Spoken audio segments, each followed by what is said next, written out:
আসসালামু আলাইকুম everyone and welcome back to my YouTube channel craft and stitch studio. আজকের ভিডিওতে থাকছে খুবই সুন্দর আলিয়া কাট একটি ড্রেস ডিজাইন, যেটি আরও বেশি আকর্ষণীয় করার জন্য এখানে আমি লেস ব্যবহার করেছি এবং হাতাটা মাঝখান থেকে আমি এখানে চিরা রেখেছি, যেটা ড্রেসটিকে আরও বেশি সুন্দর করে তুলেছে। এবং সম্পূর্ণ হাতার ঘের ঘুরিয়েই আমি লেসটি ব্যবহার করেছি। একই সাথে কুচির অংশ এবং গলার অংশে আমি লেসটি একইভাবে ব্যবহার করেছি এবং আলিয়া কাটের অনেক সহজ একটি নিয়মেই আমি কাটিংটি দেখিয়ে দিয়েছি এবং একই সাথে কিন্তু এটার সেলাইয়ের সহজ পদ্ধতিতে দেখিয়ে দিয়েছি। আশা করি সম্পূর্ণ ভিডিওটি দেখলে আপনারা বুঝতে পারবেন। জামার কালারের সাথে মিল রেখে সালোয়ারটি নিয়েছি এবং প্রিন্টের কালারে দুটো বোতাম ব্যবহার করেছি। তবে আজকের ভিডিওতে শুধুমাত্র ড্রেস মেকিংটাই থাকবে। আলিয়া কাট ড্রেসটির জন্য এখানে উপরের পাটটি কেটে নিব। তার জন্য উপরে এবং নিচে আগে একটি মার্জিন লাইন করে নেবেন, যাতে কাপড় ছোট বড় না থাকে, কারণ এখানে 4 পরতে কাপড় আছে। তো আমি প্রথমে উপরে নিচে কেটে নিলাম এবং এখানে আমি কিন্তু লম্বায় রেখেছি 14 ইঞ্চি এবং কাট নিচ্ছি। দেখুন এখানে আমি 12/6 এবং আর্মহোলের মাপ নিচ্ছি লম্বায় 7 ইঞ্চি। দেন এখানে আবারও কিন্তু আমি 6 ইঞ্চিতে দাগ দিয়ে এখানে একটি বক্স ক্রিয়েট করে নিব। দেন আপনি এই যে কাঁধের এখান থেকে 1/2 ইঞ্চি একটু ডাউন দিয়ে নেবেন জামার ফিটিংয়ের জন্য। পরবর্তীতে বডির মাপের 4 ভাগের 1 ভাগ নেবেন। এখানে আমার 36 ছিল, তাই আমি তার 4 ভাগের 1 ভাগ নয় এবং সাইডে 1.5 ইঞ্চি সেলাই মার্জিন রেখেছি এবং নিচে ঘেরের দিকে দেখুন 1 ইঞ্চি কিন্তু আমি ডাউন করে দিচ্ছি, তাহলে কিন্তু ড্রেসটি অনেক সুন্দর হবে। তো দেন আপনার মাপ অনুপাতে আপনি এটি কেটে নেবেন। পরবর্তীতে এখানে যে দুটি অংশ থাকবে তার থেকে একটি অংশ পেছনের পার্টের জন্য রেখে দিতে হবে এবং একটি পার্ট কিন্তু আমাদের সেই আলিয়া কাটটি আমরা এখন দিব। তো এর জন্য কাপড়টি ভালোভাবে ভাঁজ করে নেবেন। পরবর্তীতে নিচের থেকে 4.5 ইঞ্চি আপনি যতটা উপরের দিকে কুচি উঠাতে চান সেই হিসাবে নেবেন। দেখুন আমাদের গলার মাপের থেকে মাঝখানে মিনিমাম 3-4 ইঞ্চি কাপড় থাকবে, এরকম মাপ নিয়েই কিন্তু আপনারা এই শেপটি দিবেন। তো এখানে আমি 4 ইঞ্চি শেপ দিচ্ছি এবং ওই পাশে আমাদের কিন্তু 3 ইঞ্চি রাখছি, অর্থাৎ 1.5 ইঞ্চি সেলাই মার্জিন এবং 1.5 ইঞ্চি কিন্তু আমাদের কুচি হিসাবে থাকবে। তো এই যে ওই সাইডে 3 ইঞ্চি এবং উপরের থেকে 4.5 ইঞ্চিতে কিন্তু আমি এই কাটটি দিয়ে নিলাম। তো খেয়াল করুন এখানে কিন্তু আমি 4 ইঞ্চি শেপটি দিয়েছি। পরবর্তীতে হাতাটি কাটের জন্য আমি 4 ভাঁজে কাপড় নিয়েছি এবং হাতার মাঝখানে যেহেতু চিরা থাকবে এজন্য এই সাইডটি কিন্তু আমরা কেটে নিব, যাতে কোনো জয়েন্টের অংশ না থাকে। পরবর্তীতে এখানে আমি লম্বায় নিয়েছি 17 ইঞ্চি সেলাই মার্জিন সহ এবং 3.5 ইঞ্চি ডাউন দিব এবং ঘের আপনার মাপ অনুপাতে নেবেন, তবে আপনি সেলাই মার্জিন নেবেন হচ্ছে 1.5 ইঞ্চি। তো এখানে আমি এই যে হাতাটি কেটে নিচ্ছি। তো পরবর্তীতে কিন্তু কুচির অংশটি কাটবো এবং খেয়াল করুন এখানে একটি অংশ হচ্ছে বেশি আছে, একটিতে কম আছে।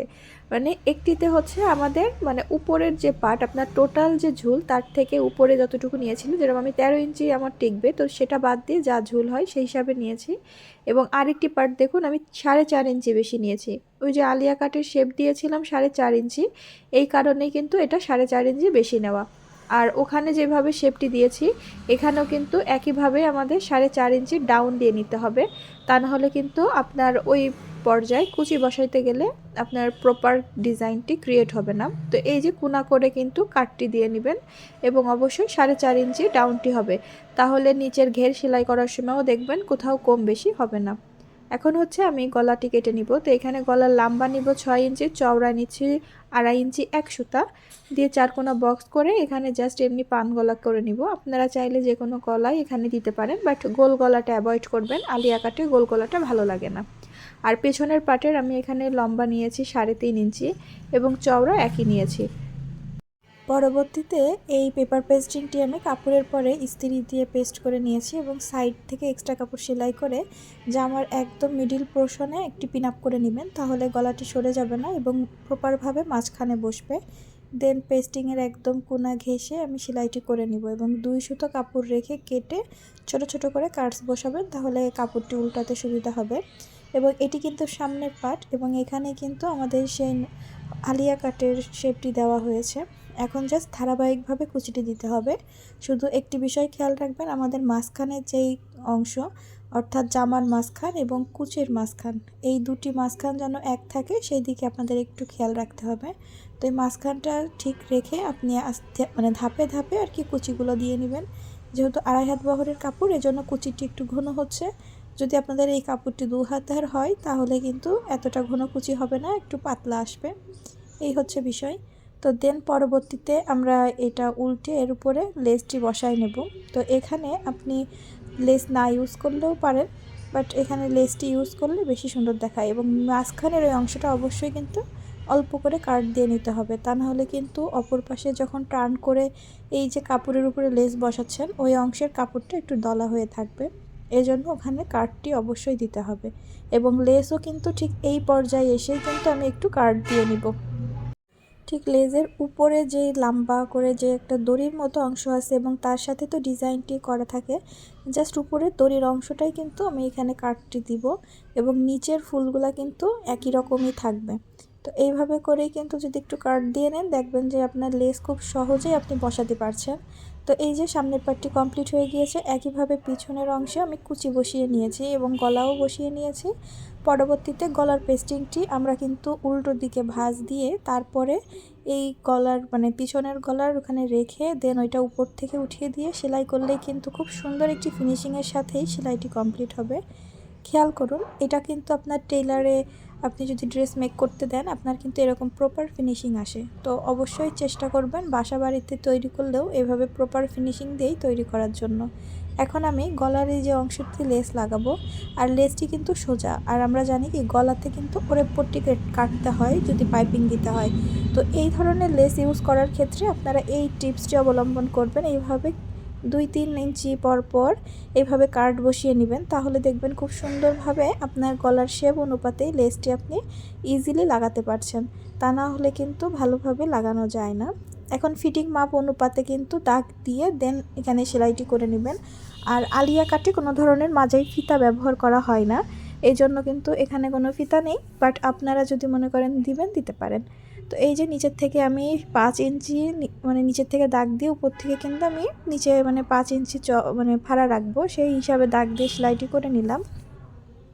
পরবর্তীতে যেখানে সেলাই দিয়েছিলাম সেটা ভালোভাবে আমি হাত দিয়ে একটু চাপ দিয়ে নিলাম এবং নিচে যেভাবে নর্মালি আমরা ঘের সেলাই করি সেভাবে ডাবল ভাঁজ দিয়ে আমি এই সেলাইটি করে নিব। এবং এই ঘেরের সাথেই একবারে উপরে যে চিরাটি রেখেছি সেটাও কিন্তু একই সাথেই আমি এখানে ভাঁজটি দিয়ে নিব। দিয়ে জাস্ট এক পাশ থেকে অপর পাশে আমি এখানে টার্ন করব এবং ভালোভাবে এখানে কাপড়টি ফোল্ড করবেন, তা না হলে বাড়তি কাপড় থেকে গেলে কিন্তু সুতো ওঠার একটা সম্ভাবনা থেকে যাবে। এই কারণে এটা একটু কেয়ারফুলি করার চেষ্টা করবেন। এবং এই যে অপর পাশের ঘের সেলার সময় পাশাপাশি 2 ঘেরের অংশ যাতে ছোট বড় না হয় সেই দিকে খেয়াল রেখেই কিন্তু কাপড়টি ভাঁজ করবেন, তা না হলে এক সাইড বড় এবং অপর সাইড ছোট হয়ে যেতে পারে। এখন হচ্ছে লেস লাগাবো। তো লেসটি কিন্তু আমি একদম এই যে কর্নারে এসে কিন্তু দেখুন একটা কাট দিয়েছি যাতে এখানে ভালোভাবে আমি এটা টার্ন করতে পারি। তো এইভাবে একেবারে যে মিডিল পোর্শনে যেখানে আমি সেলাইটি জয়েন্ট করেছিলাম ঠিক তার উপর দিয়ে কিন্তু আমি লেস লাগাবো। একইভাবে দুই পাশে লাগিয়ে নেবেন, তাহলে দেখবেন যে লেসটির অন্যরকম একটি লুক ক্রিয়েট হয়ে যাবে এবং অনেক সুন্দর লাগবে। তো এই যে কমপ্লিট। এখন হচ্ছে আমাদের কামিজ মানে আমাদের ড্রেসের বগলের মাপটি নিতে হবে এবং সেই মাপ অনুপাতেই কিন্তু আপনি দাগটি দিয়ে নেবেন এবং আপনার কাস্টমারের কাঙ্ক্ষিত মাপ অনুপাতে দাগটি দিয়ে সেলাই করে দেন আমি এখানে সামনের পার্টের সাথে পেছনের পার্টটি জয়েন্ট করব। এবং জয়েন্টের ক্ষেত্রে একটি বিষয় খেয়াল রাখবেন, যেহেতু এটি আমাদের হচ্ছে মাঝখান থেকে চিরা হবে এবং মাঝে লেস আছে, এজন্য যেন একেবারে কাঁধের যে জয়েন্টটা ছিল সেই জয়েন্টের সাথে যেন উপরের যে জয়েন্ট আর কি লেস যেখানে সেখানে যেন একদম প্রপার থাকে। অনেক সময় একটু কম বেশির কারণে এদিক ওদিক সরে যায়, তখন কিন্তু এই ডিজাইনটা কিন্তু একদমই ভালো লাগবে না। বিশেষ করে এই ডিজাইনগুলোর ক্ষেত্রে আপনারা এই বিষয়টি একটু খেয়ালে রেখে তারপরেই লাগাবেন। এবং এই যে বগলের এখানে আসলে এক্সট্রা কাপড়টি কিন্তু এভাবে ফোল্ড করে দিবেন। এই কাপড়টি ফোল্ড করে দিলে ড্রেস পরার সময় কিন্তু অনেক আরাম একটি বোধ করবেন। তো আশা করি আজকের ভিডিও দেখে আপনারা কিছু না কিছু অবশ্যই বুঝতেও শিখতে পেরেছেন। তারপরেও যদি কোনো রকমের কোনো অসুবিধা থাকে সেটা কমেন্ট করতে পারেন, ইনশাল্লাহ আপনাদের প্রবলেম অনুপাতে আমি সমাধান দেওয়ার চেষ্টা করব। আজ এখানেই বিদায় নিচ্ছি, দেখা হবে নতুন ভিডিওর সাথে। তবে হ্যাঁ, এই যে ঘেরটি একটু চওড়াভাবেই কিন্তু সেলাইটি দেওয়ার চেষ্টা করবেন যেভাবে আমি দেখিয়ে দিয়েছি, আর যদি সেটা না পারেন তাহলে চিকন করেই দিবেন। আল্লাহ হাফেজ।